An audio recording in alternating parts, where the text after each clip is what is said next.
Hello dear student, आप सभी के चैनल में आपका स्वागत है। हम रीट लेवल 2 में विज्ञान के अंतर्गत मॉडल पेपर पढ़ रहे थे, जिसमें अपन ने 2 मॉडल पेपर कंप्लीट कर लिए हैं। ये आज का तीसरा मॉडल पेपर है आपके लिए। बढ़ते हैं पहले क्वेश्चन की तरफ। विज्ञान नैसर्गिक वातावरण और हमारे अपने शरीर में घटित वृत्तांत का अनुसंधान और व्याख्या है। ये विज्ञान की परिभाषा किसने दी है? विज्ञान नैसर्गिक वातावरण और हमारे अपने शरीर में घटित वृत्तांत का अनुसंधान और व्याख्या है। ये विज्ञान की परिभाषा किसके द्वारा दी गई है? तो इसका आंसर क्या होगा? एक ऑप्शन द्वारा दी गई है, सी ऑप्शन इसमें राइट हो जाएगा। अगला क्वेश्चन आता है आपके लिए। निम्न में से कौन सी क्रिया विज्ञान शिक्षण में पाठ्य सहगामी है? निम्न में से कौन सी क्रिया विज्ञान शिक्षण में पाठ्य सहगामी है? तो कौन सा ऑप्शन इसमें राइट हो जाएगा आपका? विज्ञान मेला, बी ऑप्शन इसमें राइट हो जाएगा। जो क्रियाएं पाठ्यक्रम से हटकर छात्रों के सर्वांगीण विकास के लिए की जाती है वो पाठ्य सहगामी क्रियाएं कहलाती हैं। तो विज्ञान मेला इसमें राइट हो जाएगा। अगला क्वेश्चन आता है आपके लिए। निदानात्मक परीक्षण का क्या महत्व है? निदानात्मक परीक्षण का क्या महत्व है शिक्षण में, परामर्श और निर्देशन में, उपचारात्मक शिक्षण की व्यवस्था में, या फिर उपरोक्त सभी में? कौन सा ऑप्शन इसमें राइट हो जाएगा? डी ऑप्शन राइट हो जाएगा, उपरोक्त सभी में। अगला क्वेश्चन आता है आपके लिए। निम्न में से कौन सी श्रव्य सामग्री है? निम्न में से कौन सी श्रव्य सामग्री है बताएंगे? ओवरहेड प्रोजेक्टर, चित्र विस्तारक यंत्र, ग्रामोफोन, या फिर मायादीप? तो बताएंगे कौन सी श्रव्य सामग्री है। तो कौन सा ऑप्शन इसमें राइट होगा? ग्रामोफोन, सी ऑप्शन इसमें राइट हो जाएगा। अगला क्वेश्चन आता है आपके लिए। निम्न में से कौन सा पद गत्यात्मक उद्देश्य के अंतर्गत आता है?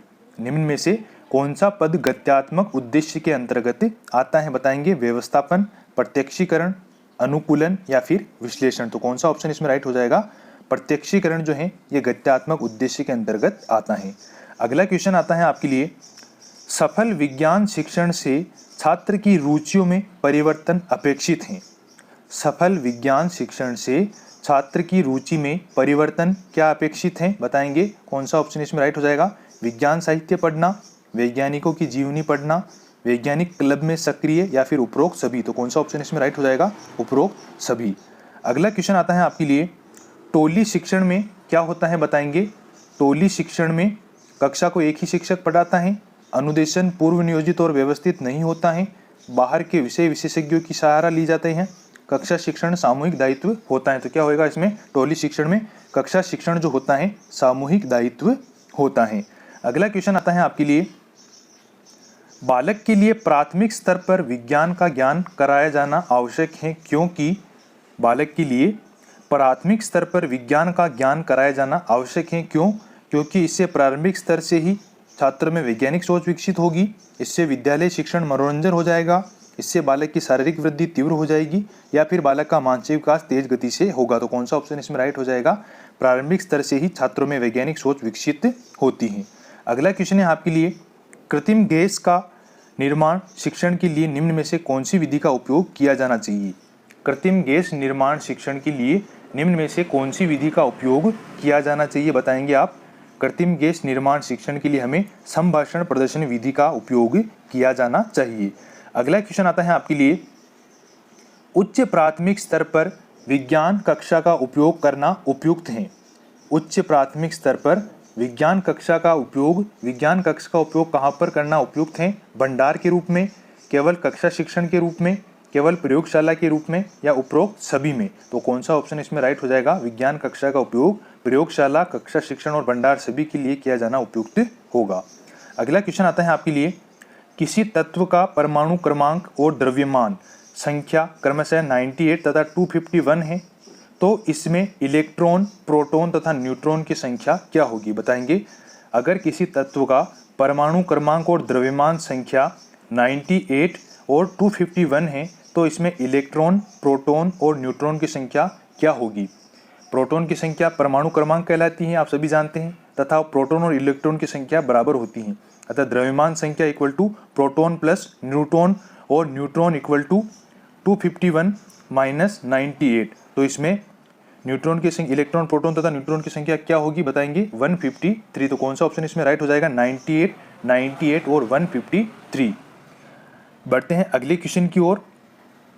फिल्म और नाटक के मंच पर कृत्रिम धुआं या बादल दर्शाने के लिए निम्न में से किसका उपयोग किया जाता है? फिल्म और नाटक के मंच पर कृत्रिम धुआं या बादल दर्शाने के लिए निम्न में से किसका उपयोग किया जाता है? तो किसका उपयोग करते हैं अपन? द्रव नाइट्रोजन का उपयोग किया जाता है, द्रवित नाइट्रोजन का। डी ऑप्शन इसमें राइट हो जाएगा। अगला क्वेश्चन आता है आपके लिए, निम्न में से किसे सजीव और निर्जीव की कड़ी कहा जाता है? सजीव और निर्जीव की कड़ी किसे कहा जाता है बताएंगे आप? किसको कहा जाता है? विषाणु को कहा जाता है। और विषाणु की खोज किसके द्वारा की गई थी? रूसी वैज्ञानिक इवान वेस्की द्वारा विषाणु की खोज की गई थी। अगला क्वेश्चन आता है आपके लिए, सूर्य ग्रहण कब होता है? बताएंगे। बिल्कुल इजी क्वेश्चन है। सूर्य ग्रहण कब होता है? तो कब होता है? अमावस्या को। बी ऑप्शन इसमें राइट हो जाएगा। जब सूर्य चंद्रमा पृथ्वी एक सीध में होते हैं तब सूर्य ग्रहण होता है अमावस्या को। अगला क्वेश्चन है आपके लिए, पृथ्वी और सूर्य की सर्वाधिक दूरी कौन से दिन होती है? पृथ्वी और सूर्य की सर्वाधिक दूरी किस दिन होती है? तो बताएंगे आप किस दिन होती है? 4 जुलाई को पृथ्वी और सूर्य की सर्वाधिक दूरी होती है। 3 जनवरी को पृथ्वी और सूर्य की दूरी 9.15 करोड़ मील होती है, जो अपेक्षाकृत कम होती है, जिसे उपसौरिका कहा जाता है, उपसौर। और 4 जुलाई को पृथ्वी और सूर्य की दूरी 9.45 करोड़ मील होती है, जो कि जिसे अपसौर भी कहते हैं। अगला क्वेश्चन आपके लिए, रंगीन टेलीविजन में प्रयुक्त रंग कौन सा नहीं है? रंगीन टेलीविजन में प्रयुक्त रंग कौन सा नहीं है? कौन सा नहीं है इसमें? बैंगनी। डी ऑप्शन इसमें राइट हो जाएगा। इसमें आप याद रखिए, हनीला टेलीविजन में प्रयुक्त प्रमुख रंग होता है, जैसे है से हरा, नी से नीला और ला से लाल। ये तीनों प्राथमिक रंग टेलीविजन में प्रयुक्त होते हैं और बैंगनी का प्रयोग नहीं किया जाता है। डी ऑप्शन इसमें राइट हो जाएगा। अगला क्वेश्चन आपके लिए, सीटी स्कैन में कौन सी किरणें प्रयुक्त की जाती हैं? सीटी स्कैन में कौन सी किरणें प्रयुक्त की जाती हैं? कौन सा ऑप्शन इसमें राइट हो जाएगा? सीटी स्कैन में कौन सी किरणें प्रयुक्त होती हैं? वो होती हैं एक्सरेज। सी ऑप्शन इसमें राइट हो जाएगा। अगला क्वेश्चन आता है आपके लिए, निम्न में से अधिक पोषण से उत्पन्न समस्या नहीं है? निम्न में से अधिक पोषण से उत्पन्न समस्या कौन सी नहीं है? बताएंगे। क्वाशियोरकोर, मेरिस्मस, हाइपरकोलेस्ट्रेलिया या पीलाग्राम। तो अधिक पोषण से उत्पन्न समस्या नहीं है। सी ऑप्शन इसमें राइट हो जाएगा, हाइपरकोलेस्ट्रेलिया। अगला क्वेश्चन है आपके लिए, पोर्टलैंड सीमेंट में CaO और SiO2 का संगठन प्रतिशत कितना होता है? पोर्टलैंड सीमेंट में CaO और SiO2 का संगठन प्रतिशत कितना होता है? बताएंगे कितना होगा इसमें? तो सी ऑप्शन इसमें राइट हो जाएगा, 60 से 68% और 70 से 24%। अगला क्वेश्चन आता है आपके लिए, निम्न में से विषाणु जनित रोग कौन सा है? निम्न में से विषाणु जनित रोग कौन सा है? बताएंगे। पोलियो, पीलिया, टाइफाइड या फिर कुष्ठ रोग। तो विषाणु जनित रोग है यहाँ पर पोलियो। ए ऑप्शन इसमें राइट हो जाएगा। अगला क्वेश्चन आता है आपके लिए, कपास का बहुलक बताएंगे आप। कपास का बहुलक कौन सा है निम्न में से? कपास का बहुलक है सेलुलोज। ए ऑप्शन इसमें राइट हो जाएगा। अगला क्वेश्चन आता है आपके लिए, समुद्र की तलहटी में जमा ईंधन को क्या कहा जाता है? समुद्र की तलहटी में भारी मात्रा में जमा ईंधन को क्या कहते हैं? बताएंगे। तो समुद्र की तलहटी में जो ईंधन जमा होता है उसे कहते हैं क्लेथरेट। ए ऑप्शन इसमें राइट हो जाएगा। और क्लेथरेट को भविष्य का ईंधन भी कहा जाता है, याद रखना, भविष्य का ईंधन है क्लेथरेट। अगला क्वेश्चन है आपके लिए, क्षुद्र ग्रह किन कक्षाओं के बीच पाए जाते हैं? क्षुद्र ग्रह किन कक्षाओं के बीच में पाए जाते हैं? तो कौन सा ऑप्शन इसमें राइट हो जाएगा? मंगल और बृहस्पति ग्रहों के बीच में क्षुद्र ग्रह पाए जाते हैं। अगला क्वेश्चन है आपके लिए, निम्न में से किसे कंप्यूटर का पितामह कहा जाता है? निम्न में से किसे कंप्यूटर का पितामह कहा जाता है? तो किसको कहते हैं? चार्ल्स बेबेज को। बी ऑप्शन इसमें राइट हो जाएगा। अगला क्वेश्चन आता है आपके लिए, विटामिन की खोज किसके द्वारा की गई थी? विटामिन की खोज किसके द्वारा की गई थी? बताएंगे आप। विटामिन की खोज की गई थी लूनिन के द्वारा की गई थी। 1881 में विटामिन की खोज लूनिन के द्वारा की गई थी। अगला क्वेश्चन आता है आपके लिए, पादप जगत का सबसे बड़ा समूह कौन सा है? बताएंगे। पादप जगत का सबसे बड़ा समूह कौन सा है? तो पादप जगत का सबसे बड़ा समूह है थैलाफाइटा। ए ऑप्शन इसमें राइट हो जाएगा, थैलाफाइटा। इस समूह में शैवाल, कवक तथा जीवाणु आते हैं। अगला क्वेश्चन है आपके लिए, टिंचर आयोडीन नामक उपयोगी पदार्थ निम्न में से किस शैवाल से बनाई जाती है? टिंचर आयोडीन नामक उपयोगी पदार्थ निम्न में से कौन से शैवाल से बनाई जाती है? बताएंगे। तो कौन से शैवाल से बनाई जाती हैं? लेमिनेरिया। ए ऑप्शन इसमें राइट हो जाएगा, लेमिनेरिया। क्लोरेला का उपयोग क्लोरेलिन नामक प्रतिजैविक तथा अंतरिक्ष यात्रियों को भोजन आदि के लिए दिया जाता है और फोराफाइटा भोजन के रूप में व एनाबिना खाद के लिए उपयोग इसका किया जाता है। तो इसमें कौन सा ऑप्शन राइट हो जाएगा? लेमिनेरिया। अगला क्वेश्चन आता है आपके लिए, एक स्वस्थ वयस्क का तापमान कितना होता है? बताएंगे। एक स्वस्थ वयस्क का तापमान कितना होता है। कौन सा होगा इसमें right answer? 98.6 degree Fahrenheit, C option इसमें राइट हो जाएगा। और सेल्सियस में माने तो अपन सेल्सियस में कितना होगा? 37 डिग्री सेल्सियस। याद रखिएगा 98.6 डिग्री फ़ारेनहाइट और सेल्सियस में 37 डिग्री सेल्सियस।